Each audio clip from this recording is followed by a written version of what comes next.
Join our community by subscribing. Every click helps us share more stories like this one. The introduction.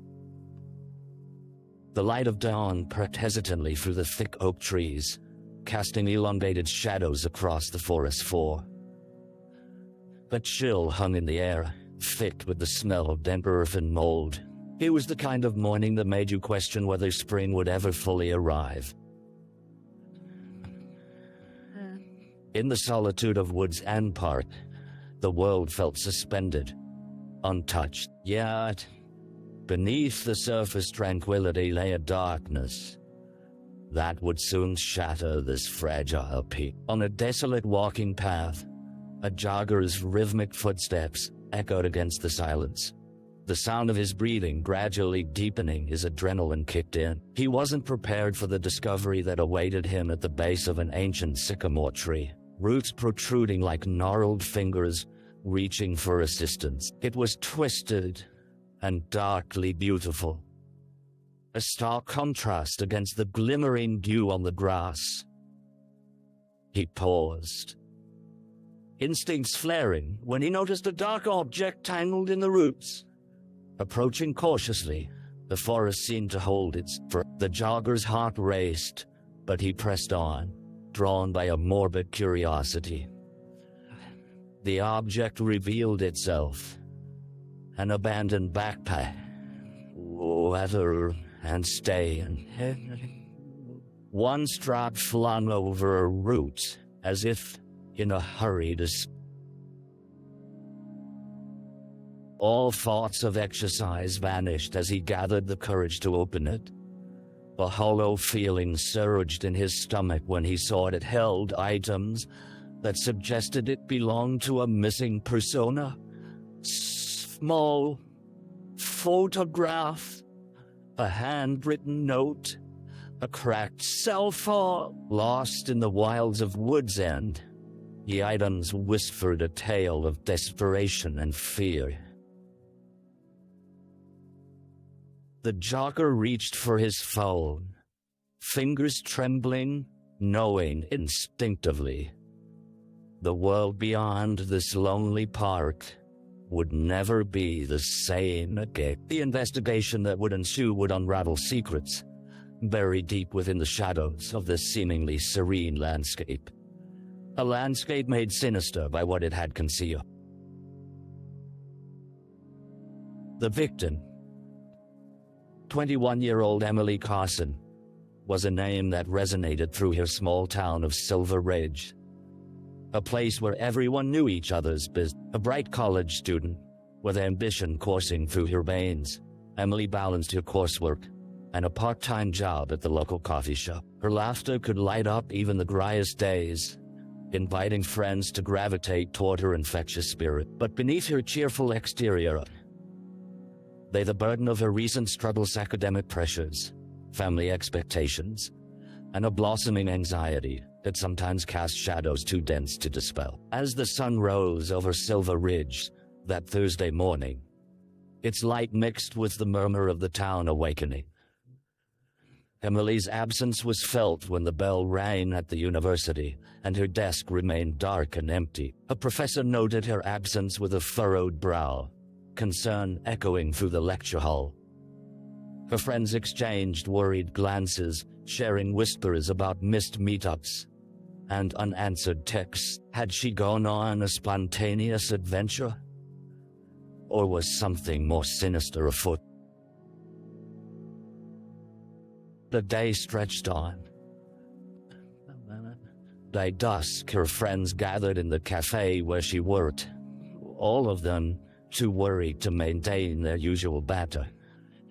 They shared the same pitiful hope that Emily would walk in, her hair a-bouncing, announcing her reappearance with a mischievous grin.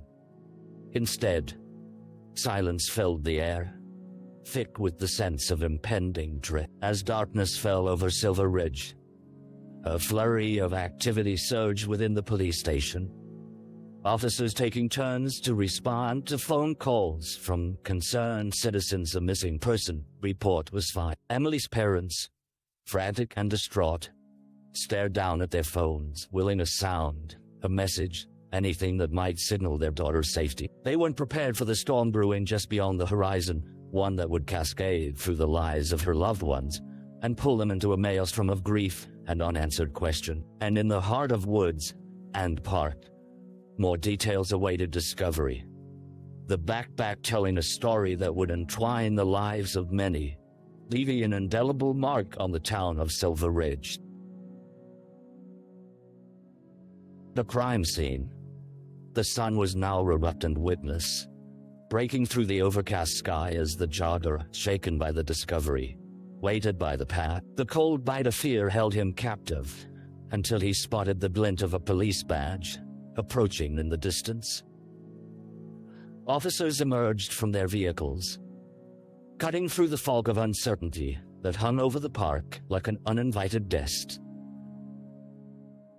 As detectives began roping off the area, a notably seasoned investigator named Detective Jack Warner stepped forward. Tall and broad-shouldered, his demeanor exuded a commanding presence, one that showed both empathy and the steely resolve of a man hardened by years on the force. With experienced eyes, he scanned the scene, absorbing every detail of nearby wildlife, the lay of the land, and now the sad remnants of a young life. Inside the backpack, they found pivotal clues.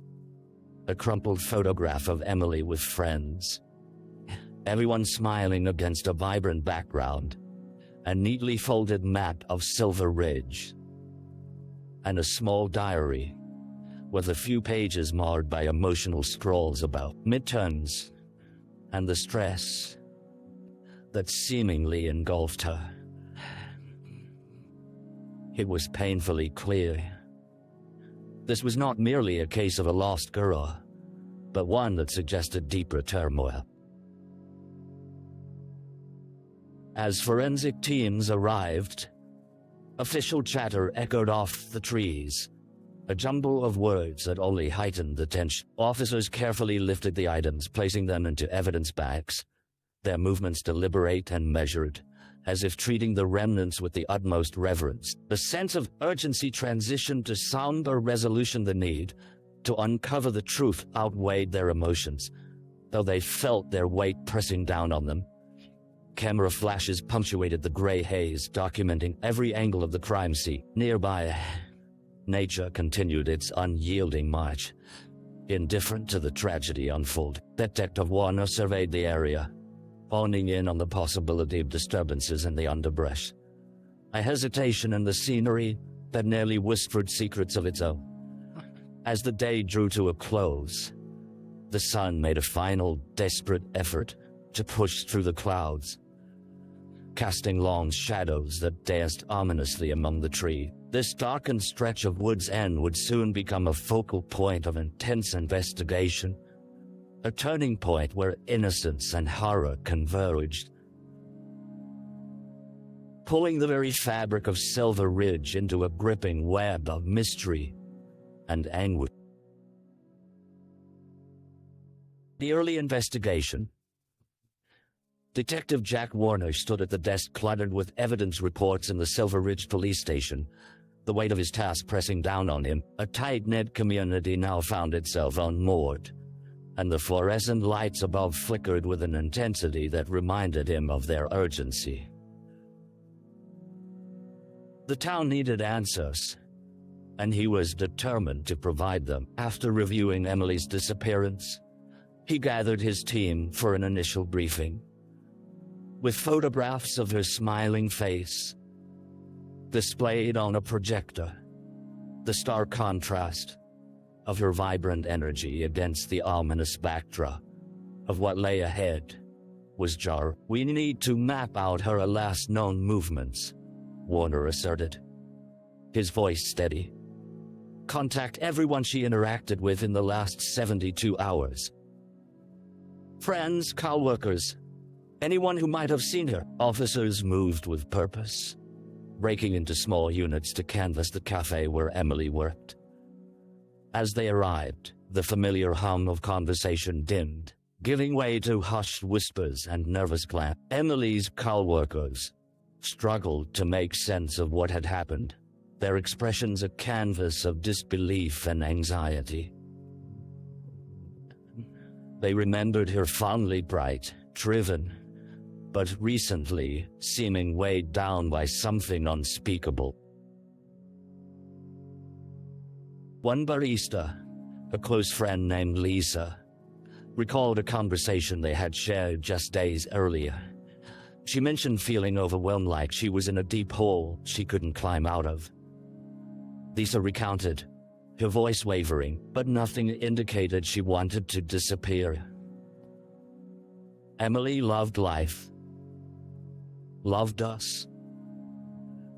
Meanwhile, other detectives followed up leads that appeared on social media. Emily's online presence had been active until the days just before her disappearance, of pictures of happier times, laughter, and camaraderie. But as they scrolled further, they unearthed cryptic messages, a darkening screen filled with metaphors of despair. Do you think you can ever truly escape? One post read a haunting question that begged for answers as the clock inched towards late evening. The reality of the situation began to settle over the investigation team. Each piece of information they gathered painted a portrait of a young woman, fraught with internal conflict. The fear that enveloped them like a shroud was palpable, a chilling reminder that their window for finding Emily alive was rapidly closed. This wasn't simply a missing person case, it was an urgent search for truth, buried under layers of emotions and hidden anguish in the heart of Silver Ridge. Warner felt the gravity of his role multiply with each passing hour, the stakes escalating as shadows lengthened, ushering in the night. The dead ends, days turned into an agonizing week, and the growing sense of urgency morphed into despair within the Silver Ridge Police Department. Detective Jack Warner dug deeper into every lead that surfaced. Yet with each piece of information gathered, it felt as if they were spiraling into a labyrinth with no exit in sight. As the investigation progressed, officers interviewed dozens of individuals' friends, family members, even acquaintances of Emily. Every detail was examined with meticulous care, from the late-night texts to her social media interaction. But with each interview, the threads began to fray. Lisa, the barista, had no further insights that could lead them to uncover Emily's whereabouts. As Warner collected an overwhelming amount of data, he felt the weight of frustration resting heavily on his shoulders. Despite their best efforts, no one could provide any substantial leads. Some described Emily as possessing an enigmatic quality.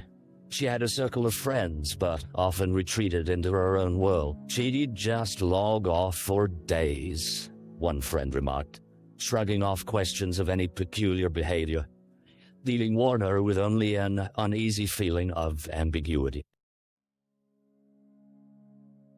In the coming days, they followed leads that were as transient as whispers. A reported sighting of Emily at a gas station turned out to be a misidentified tourist. A tip from a local resident about an old cabin in the woods yielded nothing but derelict furniture and memories of a distant past. The search tightened like a noose around their hopes. Frustration echoed through the department, and whispers among the officers grew louder, casting suspicions and blame in every direction. The town, once bustling with camaraderie, felt a growing tension simmering beneath the surface of fear that someone knew more than they were letting on. The trail was growing cold, even as searches expanded beyond the park and across the scenic hills of Silver Ridge. As the lengthening shadows of dust streaked the horizon, Warner felt an encroaching sense of dread. What had begun as a case centered on hope now burrowed into darker territories, spiraling into possible tragic conclusion. And amid the pressing silence of unanswered questions, a small glimmer of light emerged. The diary found among Emily's belongings held cryptic entries that hinted at deeper turmoil, leaving Warner with the chilling realization that perhaps the key to understanding her fate was hidden in the very chaos she faced. A break in the case.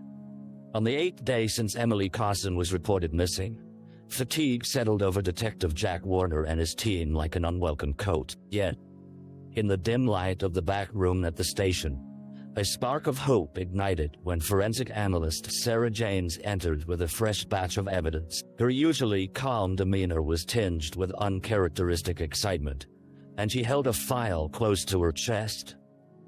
"It's about the diary," Sarah said, motioning for Warner to join her at the table. She spread out the pages, their crinkled edges whispering secrets of emotional turmoil.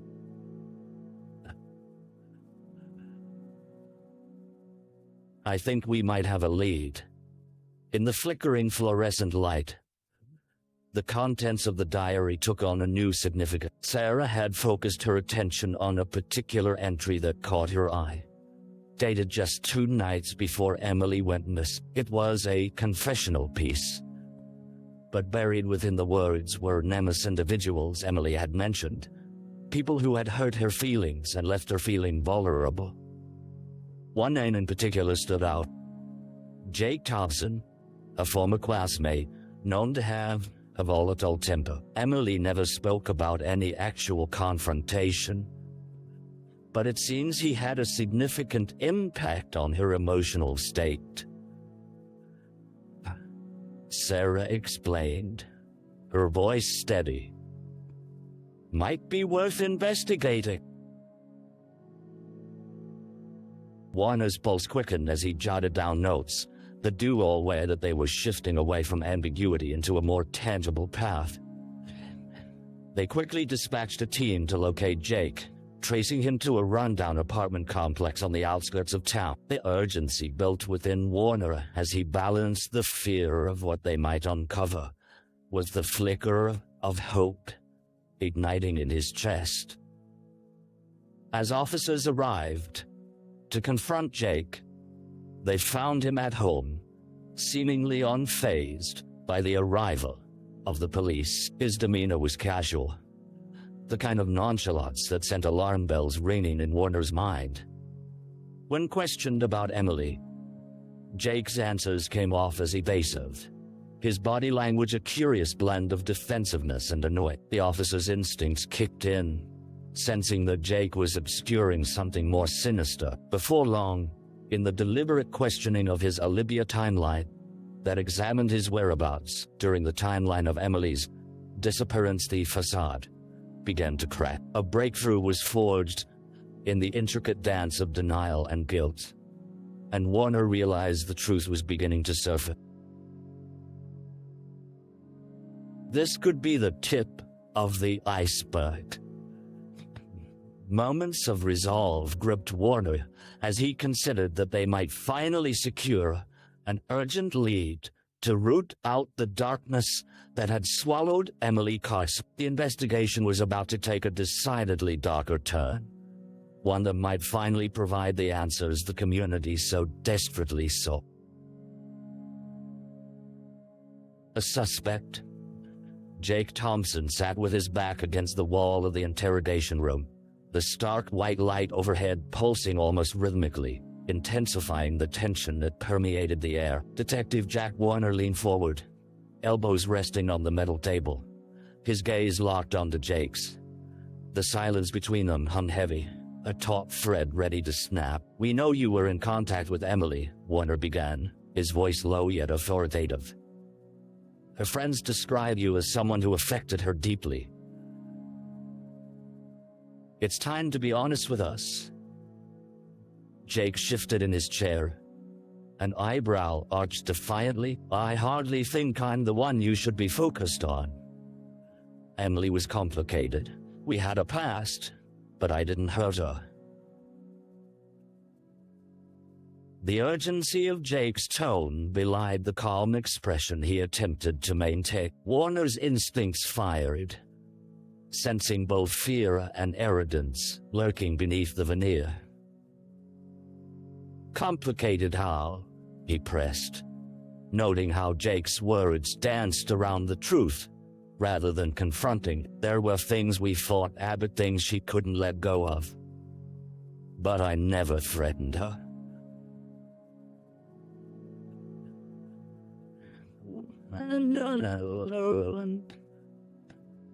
Hell, and I never wanted her gone, Jake replied, a hint of desperation creeping into his voice. Warner observed closely, noticing the micro-expressions that flickered across Jake's face, a slip of guilt, a flash of anger. That doesn't explain her whereabouts the night she disappeared, Warner countered, sliding a calendar across the table. You were the last person she reached out to before going off the radar. The interrogation continued, the room sweltering under the pressure of unanswered questions. Jake attempted to deflect blame onto others, weaving tales of mutual friends and misunderstandings. Yet the cracks in his persona widened with every evasive answer he gave. The more they pressed, the more agitated he became, shooting barbs at the detectives, daring them to make a slip. Warner exchanged looks with his partner, Detective Sarah James, signaling to shift tactics. We got witnesses who saw you near Woods. And the night Emily went missing. We know it was you, he announced, watching as Jake's composure faltered. Hands clenched, Jake leaned forward, his eyes wide with defiance. Look, you're barking up the wrong tree. You can't just pin this on me because I was around. It doesn't work that way. The tension hung thick, and Warner sensed that Jake was on a precipice, teetering between arrogance and panic. But at every moment, new pieces of the puzzle floated to the surface, each denying word, drumming up deeper conviction that Jake knew more than he was letting off.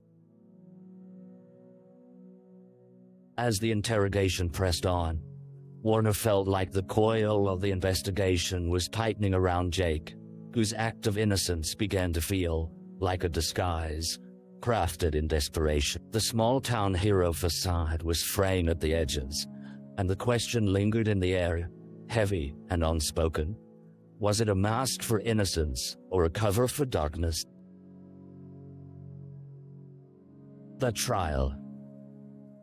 The courtroom was a solemn arena, the air thick with tension and an unmistakable sense of foreboding. Shrouded in the pallor of harsh fluorescent lights, rows of wooden pews filled with onlookers, from community members whose lives had been irrevocably altered to family and friends of both the victim and the accused. At the front, the judge presided, the gavel poised like a sentinel, ready to restore order to chaos. Detective Jack Warner sat among the spectators, a tangible weight in his chest as he watched Jake Thompson, a once innocuous part of their town's tapestry, now draped in the heavy shackles of suspicion. The trial had proceeded after weeks of mounting evidence, highlighting the emotional turmoil Emily had faced leading up to her disappearance. The prosecution painted a vivid portrait of confrontation and aggression, relaying the findings from the investigation. Jake's unstable demeanor in interviews,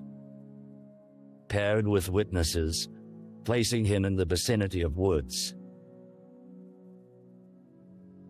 And on that fateful evening, as each witness took the stand, their voices rising and falling, the narrative grew more complex, weaving a web of fear that had engulfed Emily.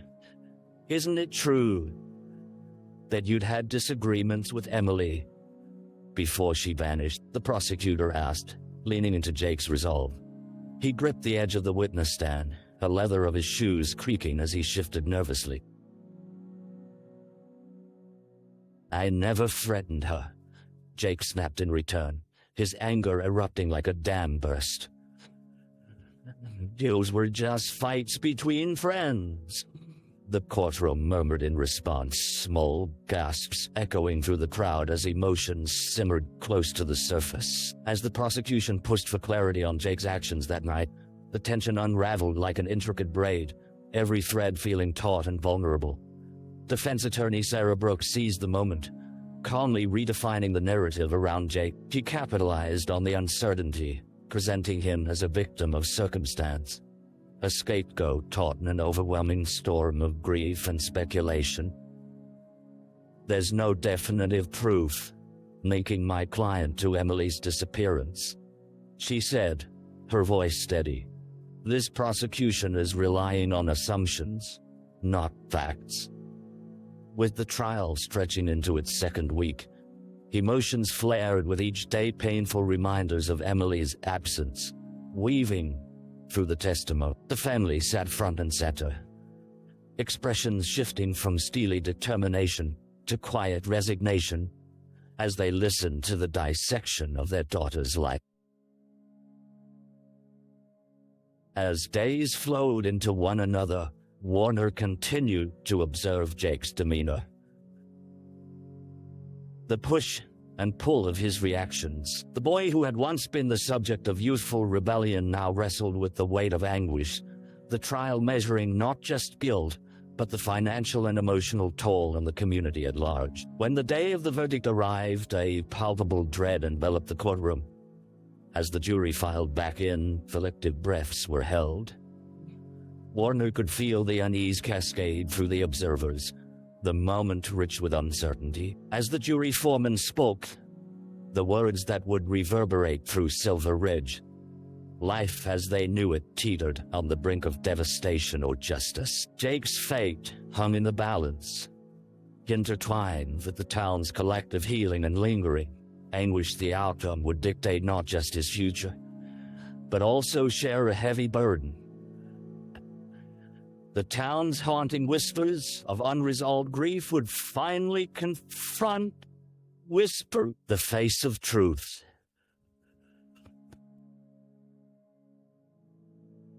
The aftermath.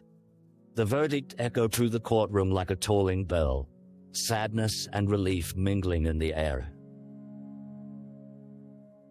Jake Thompson was found guilty on charges of second-degree murder, a decision that sent shockwaves through the community. As he was led away in handcuffs, the reality of his fate twisted like a knife in the hearts of both the Carson family and the residents of Silver Ridge. In a day the aftermath unfolded like the petals of a wilting flower. The courthouse steps bore witness to a myriad of emotion-angry confrontations, tears of heartbreak, and even a hint of closure for some. Family and friends of Emily gathered to honor her memory, creating makeshift memorials adorned with flowers and photographs, remnants of the vibrant girl snuffed out too soon. Detective Jack Warner had always known that solving the case would bring a degree of relief, yet it felt overshadowed by the weight of loss. He stood at the entrance of Woods and Park, where nature had resumed its quiet vigil, the serenity of the surroundings now tinged with pain.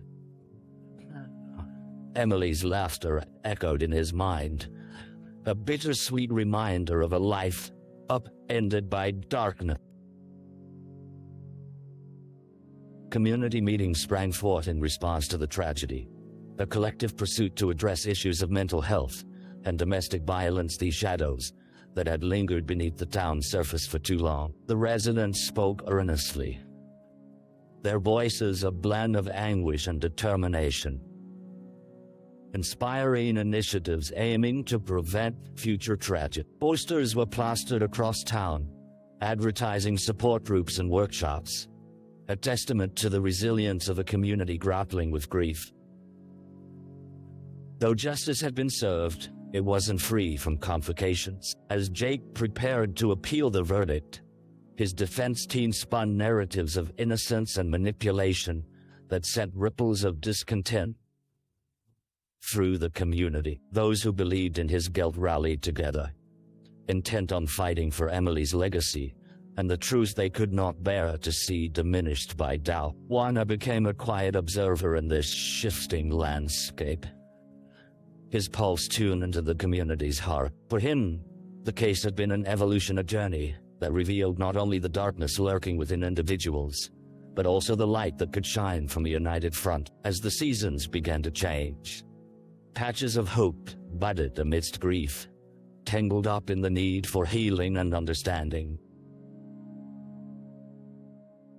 On the anniversary of Emily's disappearance, the town held a vigil in her honor, lanterns lighting up the twilight sky as messages of love and remembrance danced with the stars. Warner stood among the crowd, listening to the whispered promises of vigilance and remembrance that wove through the night air. In that moment, he recognized the strength of Silver Ridge, not just in overcoming tragedy, but in nurturing a community determined to heal. As faces lit up with hope for a better tomorrow, he silently vowed to continue the fight both for Emily and for every soul who felt vulnerable. The aftermath was just the beginning, a pivotal point where the darkness of the past could inspire a brighter future.